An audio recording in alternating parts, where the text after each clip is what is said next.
Hello and welcome to knowledge zone channel. आज 22 दिसंबर के दिन हम पीआईबी के इम्पॉर्टेंट न्यूज़ को डिस्कस करेंगे।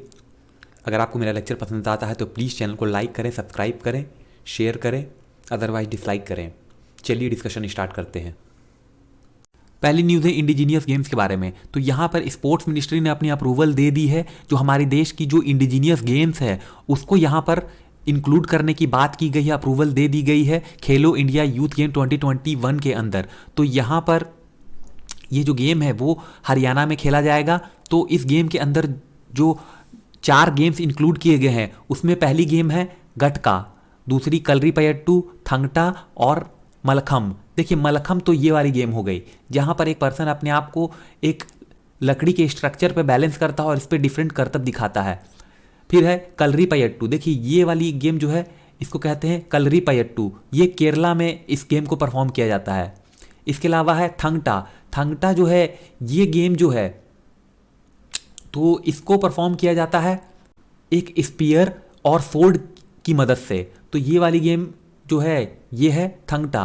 और जो आखिरी गेम है गटका उसको परफॉर्म किया जाता है निहंग सिख वॉरियर्स के द्वारा। तो यहाँ पर इस गेम का यूज़ ये एक तरह से सेल्फ डिफेंस के लिए भी करते हैं और ये एक आर्ट को भी यहाँ पर शो करते हैं। तो ये चारों गेम इस तरह से परफॉर्म किए जाते हैं। देखिए कलरीपयट्टू के बारे में अगर बात करते हैं तो इसकी जो ओरिजिनेशन है वो हुई है केरला से। तो केरला से ओरिजिनेट हुई है, पर ये गेम है उसको all over the world practice किया जाता है। और अगर हमारे बॉलीवुड में भी एक एक्टर हैं जिनका नाम है विद्युत जामवाल, वो भी इसकी प्रैक्टिस करते हैं। इसके अलावा मलखम जो है उसका जो हॉटस्पॉट माना जाता है उसको माना जाता है मध्य प्रदेश और महाराष्ट्र को। तो हमारे कंट्री में ये दोनों जो प्लेस हैं वहाँ पर ये गेम काफ़ी ज़्यादा फेमस है। गटका के बारे में मैंने ऐसे आपको पहले ही बताया। निहंग सिख वॉरियर जो है इसको एज ए सेल्फ डिफेंस और स्पोर्ट के तौर पर भी यहाँ पर यूज़ करते हैं। ये एक ट्रेडिशनल फाइटिंग स्टाइल है निहंग सिख वॉरियर्स की। लास्ट है थंगटा। थंग मतलब होता है सोर्ड और ता मतलब होता है स्पीयर। तो इसी दोनों की मदद से इस गेम को परफॉर्म किया जाता है। ये मणिपुर की एक मार्शल आर्ट की फॉर्म है जो कि काफ़ी ज़्यादा विलुप्त हो गई थी पिछले कुछ दशक में। तो अभी इस जो खेलो इंडिया यूथ गेम 2021 है उसमें शामिल होने के बाद इसको नेशनल रिकॉग्निशन मिली है और ऐसी उम्मीद की जा रही है कि ये गेम फिर से अपनी चरम सीमा पे आ जाएगा, फिर से डेवलप होगा। अगली न्यूज़ है Pandit Deendayal Upadhyay telecom skill excellence award के बारे में। तो यहाँ पर हमारे देश के जो कम्युनिकेशन मिनिस्टर है रवि शंकर प्रसाद जी, उन्होंने जो 2 अवार्डी चुने गए थे Pandit Deendayal Upadhyay telecom excellence award के लिए, उनको यहाँ पर 50,000 रुपये और 30,000 रुपये की कैश दी है। देखिए डिपार्टमेंट ऑफ टेलीकॉम्युनिकेशन ने यहाँ पर Deendayal Upadhyay telecom excellence award scheme को लॉन्च किया था 2017 के अंदर, जिसकी ऑब्जेक्टिव थी कि जो भी सक्सेसफुल टेलीकॉम स्किल्ड पीपल हैं उनके जो स्पेशल कंट्रीब्यूशन है in the area of telecom skilling, telecom services, telecom manufacturing, इसके अलावा जो टेलीकॉम एप्लीकेशन की डिप्लॉइंग है डिफरेंट फील्ड में जैसे कि एग्रीकल्चर, कॉमर्स, हेल्थ और एजुकेशन। तो इस वजह से उनको यहाँ पर रिवॉर्ड दिया जाए इस स्कीम के अंदर। देखिए इस अवार्ड का नाम दिया गया है पंडित दीनदयाल उपाध्याय जी के नाम पर, ताकि जो उनकी 100वीं वर्षगांठ है उसको सेलिब्रेट किया जा सके।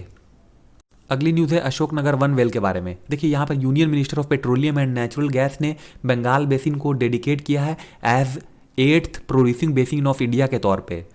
तो यहाँ पर ONGC यानी कि ऑयल एंड नेचुरल गैस, उन्होंने एक बहुत बड़ा स्टेप लिया है कि उन्होंने जो ऑयल प्रोडक्शन है उसको शुरू किया है वेल अशोकनगर वन से।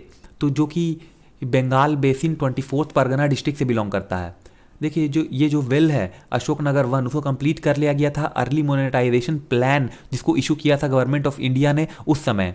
तो ये जो ONGC है उसने यहाँ पर डिस्कवर की है और यहाँ पर जो 7 आउट ऑफ 8 प्रोड्यूसिंग बेसिन है इंडिया की उसकी यहाँ पर प्रोडक्शन को शुरू कर दिया है। और जो कि इंडिया की almost 83% of established oil and gas reserve cover करती है। ONGC जो है इंडिया की largest oil and gas producer है, जो कि 72% ऑफ कंट्रीज हाइड्रोकार्बन प्रोडक्शन को के अंदर कंट्रीब्यूशन इसकी है।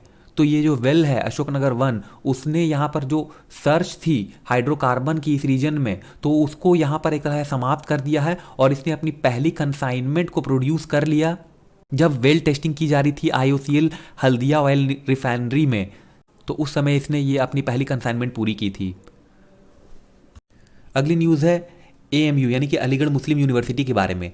तो हम अभी अलीगढ़ मुस्लिम यूनिवर्सिटी के 100 साल पूरे हो गए हैं, जिसके अवसर पे हमारे देश के prime minister as a chief guest Aligarh Muslim University को एड्रेस करेंगे, संबोधित करेंगे। तो ये सेलिब्रेशन जो है वो 22 दिसंबर 2020 के दिन की जाएगी। देखिए, अलीगढ़ मुस्लिम यूनिवर्सिटी जो है वो पहले as a Mohammedan Anglo Oriental College के तौर पे थी। तो इसको जो एक एक्ट है हमारी कंट्री की, act of Indian legislative council, उसके थ्रू यहाँ पर मोहम्मडन एंग्लो ओरिएंटल कॉलेज को एलिवेट करके अलीगढ़ मुस्लिम यूनिवर्सिटी क्रिएट की गई और इसको सेंट्रल यूनिवर्सिटी का दर्जा दिया गया।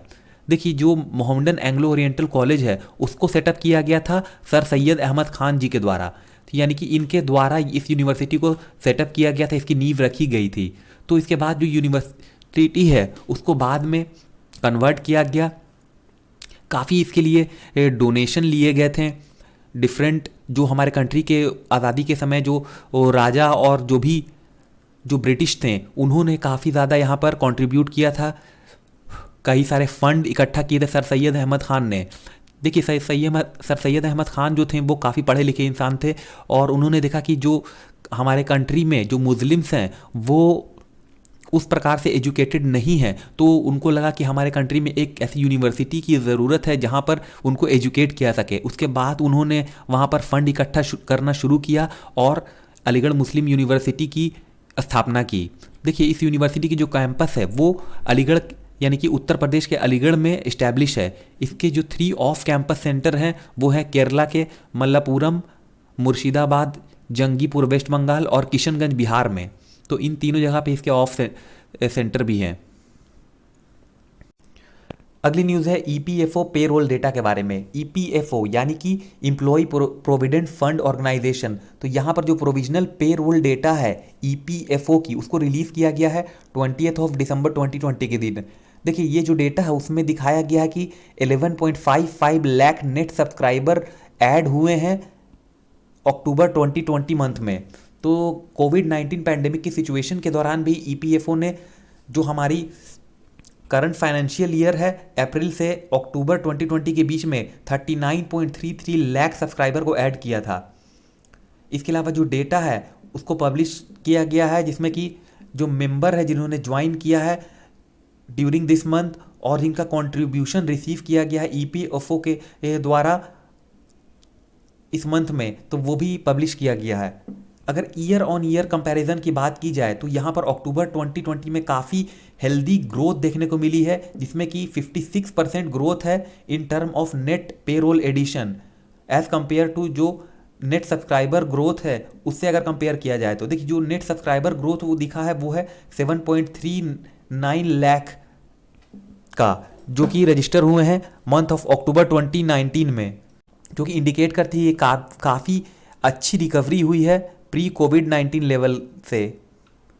देखिए, मंथ जो था अक्टूबर का तो उसमें अराउंड 7.15 लाख न्यू सब्सक्राइबर ने ज्वाइन किया था EPFO को, जो कि अप्रॉक्सीमेटली 2.4 लाख मेंबर ऐसे थे जो एग्जिट कर चुके थे अक्टूबर 2020 के समय। तो रफली 6.8 लाख मेंबर जो हैं वो एग्जिट किया था उन्होंने और फिर से उन्होंने EPFO को ज्वाइन कर लिया, जिससे कि यहाँ पर दिखा रहा है कि ये डेटा कि यहाँ पर जो मेंबर जिन्होंने एग्जिट किया था उनको अपनी जॉब फिर से मिल गई है, इसीलिए वो फिर से इसमें इन्वेस्ट करना चाहते हैं, ना कि अपना फाइनल सेटलमेंट करना चाहते हैं। तो ये जो नंबर यहाँ पे दिखाया जा रहा है maximum number of net subscriber, वो एक तरह से यहाँ पर जो भी इसके अंदर एज ब्रैकेट दी गई है वो 18 से 25 की एज ब्रैकेट दी गई है, क्योंकि ऐसा माना जा रहा है कि जो डेमोग्राफी है इंडिया की वो इसी तरह की है, यानी कि हमारे देश में जो यंग पर्सन है वो काफ़ी ज़्यादा है। इस वजह से जो यहाँ पर एडिशन देखने को मिली है वो यंग लोगों की मिली है। देखिए, जेंडर वाइज एनालिसिस जो है वो शो करता है कि 2.08 लाख नेट फीमेल सब्सक्राइबर हैं जिन्होंने अक्टूबर 2020 के समय यहाँ पर जो EPFO में ऐड हुई हैं। तो वुमेन कंट्रीब्यूशन जो है वो अराउंड 21% है जो न्यू सब्सक्राइबर जिन्होंने EPFO को ज्वाइन किया है अक्टूबर 2020 में उसमें।